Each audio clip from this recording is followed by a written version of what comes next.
Assalamualaikum warahmatullahi wabarakatuh. Kembali bersama Pak Joko belajar akuntansi dengan topik jurnal penyesuaian. Kali ini kita mendalami transaksi yang sudah terjadi tetapi belum dicatat dalam perkiraan yang bersangkutan. Penyusunan jurnal penyesuaian, kita menggunakan alat bantu kertas kerja sebagian. Yang kita pakai kolom neraca saldo, kolom ayat jurnal penyesuaian, dan kolom neraca saldo.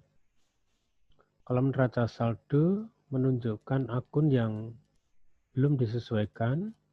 Kolom neraca saldo yang sudah disesuaikan artinya menunjukkan akun tersebut sudah sesuai. Dan ayat jurnal penyesuaian digunakan untuk melihat apakah akun tersebut harus ditambah ataukah harus dikurangi sehingga sesuai dengan keadaan yang sebenarnya. Data pada kolom ayat jurnal penyesuaian inilah yang nantinya digunakan untuk menyusun jurnal penyesuaian. Berikut memanfaatkan kertas kerja sebagian untuk penyusunan jurnal penyesuaian. Form kertas kerja sebagian, ini nama rekening, neraca saldo, jurnal penyesuaian, dan neraca saldo disesuaikan. Cara menggunakannya, masukkan akun atau rekening yang muncul akibat penyesuaian. Misalnya, akun A muncul di debit, artinya akun A itu memiliki saldo normal di sebelah debit. Muncul akun B di kredit, artinya akun B itu saldo normalnya di sebelah kredit. Sehingga kalau hal yang semacam ini sudah bisa diketahui, maka jurnal penyesuaiannya langsung dapat kita buat. Jurnal penyesuaian 31 Desember, akun A di sebelah debit, akun B di sebelah kredit. Perlu juga diketahui kalau ingin mendapatkan informasi berapakah akun A yang sebenarnya, ini 800, dilihat di neraca saldo disesuaikan. Sedangkan akun B berapa? Kita lihat ada 800. Nah itu. Sebagai penjelasan tambahan, akun A dan akun B ini bisa kedua-duanya ada atau tercantum dalam neraca saldo. Ada kalanya salah satu di antara keduanya dan ada kalanya dua-duanya merupakan akun baru, sebagaimana yang kita jelaskan tadi. Oke, kita langsung memulai dengan pembahasan materi. Yang pertama, beban yang masih harus dibayar, pendapatan yang masih harus diterima, dan yang ketiga, penyusutan aktiva tetap. Kita mulai dengan yang pertama, beban yang masih harus dibayar atau utang beban. Langsung soal. Di neraca saldo terdapat akun beban gaji sebesar 4.500.000. Gaji karyawan dibayar setiap hari Sabtu, setiap minggunya, dan tanggal 30 September 2020 jatuh pada hari Rabu. Terdapat 3 orang yang bekerja di perusahaan tersebut dan gaji karyawan per hari Rp100.000. Maka kita telaah 3 orang karyawan gaji terakhir 26 September. Kalau 26 September hari Sabtu, 27 berarti Minggu, 28 Senin, 29 Selasa, 30 Rabu. Dengan demikian pada tanggal 30 September sebagai tutup buku, maka ada 3 hari di mana karyawan belum kita gaji. 3 hari, 3 orang kali 100.000. Berarti kita belum menggaji orang 900.000. Sebenarnya itu harus merupakan beban gaji untuk bulan September. Dan gaji itu pun juga belum kita bayar sehingga menjadi utang gaji. Maka akun-akun yang muncul itu kita masukkan di dalam kertas kerja sebagian.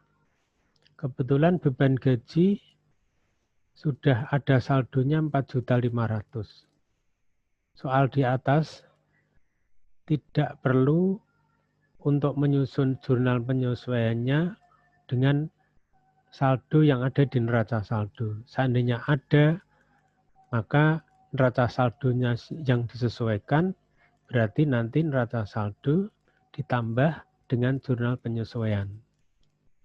Nah, tadi jumlahnya beban gaji yang belum dibayarkan 900 sebagai beban yang harus ditanggung di bulan September. Maka akan kita tambahkan muncul 900. Ingat jurnal itu debit dan kredit, berarti kreditnya 900 juga. Berarti karena jumlah gaji tersebut belum kita bayar, berarti utang gaji. Maka yang ada di jurnal penyesuaian ini langsung bisa kita buat jurnal penyesuaiannya. Beban gaji 900, utang gaji 900. Ingin melihat berapa sebenarnya beban gaji yang sebenarnya? Nah, 4.500.000 ditambah 900 sehingga 5.400.000. Utang gajinya 900. Nah, ini soal sudah kita bisa kerjakan dengan cepat melalui penyusunan kertas kerja sebagian. Soal yang kedua, perusahaan memasang iklan untuk 10 kali tayang dengan biaya 500. Yang baru akan dibayar setelah seluruh paket tayangan sudah diselesaikan. Sampai akhir Januari telah ditayangkan 3 kali dari 10 kali. Kita buat ya, format kertas kerja sebagian, kemudian kita telaah 10 kali tayang berarti 500, dengan demikian 1 kali tayang 50.000. Kalau 3 kali tayang ini berarti 150 yang mestinya merupakan beban yang harus diperhitungkan di bulan Januari. Sehingga nanti jadi beban iklan besarnya 150. Dan beban ini ternyata juga belum dibayar menjadi utang. Sehingga jadi utang iklan sama besarnya 150. Kita masukkan aja beban iklan 150 karena beban posisi normalnya di sebelah debit apabila bertambah di debit. Kemudian utang iklan, utang bertambah di kredit. Jurnal penyesuaiannya langsung bisa kita susun. Beban iklan 150, utang iklan 150. Nah, kalau kita ingin tahu berapakah total beban iklan 150, utang iklan 150. Oke, kita lanjutkan dengan yang B, pendapatan yang masih harus diterima. Tanggal 1 Januari 2019, ditabung uang tunai 10 juta. Bunga diterima setiap tanggal 1 Maret dan 1 September. Berarti setiap jeda 6 bulan. Bunga 12% per tahun. Maka kita adakan perhitungan. Bunga 1 tahun, modal atau simpanan dikalikan lama pembungaan dikalikan persen. Ya, ini bunga 1 tahunnya berarti 10 juta dikali 12/12 atau 1 dikali persen 12%. Sehingga bunga 1 tahunnya adalah 120.000. Nah, sekarang bunga yang akan kita perhitungkan ya, karena 1 Maret dan 1 September sudah kita terima, berarti tidak ada masalah. Nah, bunga yang sebenarnya perlu kita perhitungkan ya mulai 1 September ini sampai dengan 31 Desember. Ya, sampai dengan 1 Maret dan sampai dengan 1 September bunga sudah dicatat sebagai pendapatan bunga. Yang belum dicatat adalah 1 bulan 9, 1 September sampai dengan 31 Desember, yakni 4 bulan.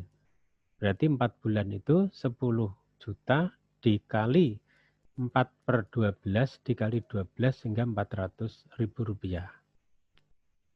Oke, kita masukkan dalam rekening. Nama rekening di kertas kerja sebagian. Pendapatan bunga, pendapatan bertambah mesti di posisi kredit. Kemudian piutang bunga, karena piutang mesti akan muncul di sebelah debit. Jurnal penyusunan langsung bisa kita susun. Piutang bunga 400, pendapatan bunga 400. Ingin tahu berapakah neraca saldo yang sebenarnya setelah disesuaikan? Pendapatan bunga 400, piutang bunga 400. Oke, kita lanjutkan. Perusahaan mendapatkan order menyelesaikan perawatan AC dengan biaya 1.500.000 untuk 5 buah AC. Sesuai kesepakatan, pembayaran apabila seluruh perawatan diselesaikan.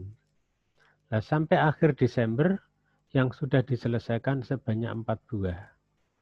Oke, kita hitung. Apabila 5 buah AC 1.500.000, artinya setiap AC 300.000. Oleh karena yang diselesaikan 4 buah, maka yang mestinya merupakan pendapatan yang harus dihitung pada bulan Desember ya adalah sebesar 4 buah dikali 300. 1.200.000. Sekaligus sebagai piutang karena belum kita terima. Namanya piutang pendapatan. Maka kita masukkan akun-akun baru tersebut ke dalam kertas kerja sebagian. Pendapatan servis. Oke, pendapatan bertambah di kredit 1.200.000. Piutang pendapatan karena pendapatan tersebut belum kita terima 1.200.000. Maka jurnalnya langsung bisa kita susun. Piutang pendapatan di debit, pendapatan servis di kredit. Ingin lihat berapakah nilai sebenarnya dari pendapatan servis pada neraca saldo disesuaikan kita dapatkan 1.200.000. Begitu juga piutang pendapatan kita dapatkan 1.200.000. Yang ketiga, menyusun aktiva tetap. Menyusun penyusutan aktiva tetap. Menyusun jurnal penyesuaian untuk penyusutan aktiva tetap. Di neraca saldo peralatan senilai 10 juta. Nah, yang mempunyai umur ekonomis 10 tahun. Nilai residu di akhir umur ekonomisnya 2 juta. Berapakah besar penyusutan dan jurnalnya? Kita hitung. Peralatan senilai 10 juta, nilai residu di akhir periode 2 juta. Nah, selama 10 tahun 2 juta. Berarti 10.000 dikurangi 2 juta dibagi 10. Akan ketemu 800.000 penyusutan per tahunnya. Sehubungan dengan itu, penyusutan aktiva tetap, rumusan jurnal penyesuaiannya adalah beban penyusutan peralatan, akumulasi penyusutan peralatan. Besarnya 800, akumulasi di sebelah kredit 800. Ingin tahu berapakah neraca saldo disesuaikan yang sebenarnya? Ya. Jurnal penyesuaiannya ya. Gini. 800. Oke. Kemudian neraca saldo yang disesuaikan, kita lihat yang sebenarnya 800, akumulasinya juga 800. Kemudian yang terakhir, di neraca saldo peralatan senilai 10 juta, terdiri dari peralatan lama 8 juta. Nilai ekonomisnya 10 tahun tanpa residu. Dan yang kedua, peralatan hasil pembelian 2 Oktober 2019 senilai 2 juta. Umur ekonomisnya juga 10 tahun tanpa residu. Berapakah besar penyusutan dan jurnal penyesuaiannya seperti apa? Oke, kita lihat ya perhitungannya. Peralatan yang pertama 8 juta. Ya, karena peralatan pertama sejak awal dimanfaatkan 10 tahun, berarti setiap tahunnya penyusutannya 800.000. Sedangkan peralatan yang kedua nilainya 2 juta pembeliannya. 10 tahun juga berarti 10. Kemudian kalau kita lihat ini Oktober, November, Desember, 3 bulan, berarti 3/12. Nilainya 50.000. Sehingga total penyusutannya 850.000 rupiah. Penyusunan jurnalnya, jurnal penyesuaian, beban penyusutan peralatan, akumulasi penyusutan peralatan. Nilainya 850. Jurnal langsung bisa kita susun. Ya, beban penyusutan peralatan, akumulasi penyusutan peralatan. Kalau kita ingin tahu berapakah nilai yang sebenarnya, beban penyusutan 850, akumulasi penyusutan peralatan 850. Terima kasih, sampai jumpa kembali. Demikian paparan penyusunan jurnal penyesuaian menggunakan alat bantu kertas kerja. Assalamualaikum warahmatullahi wabarakatuh.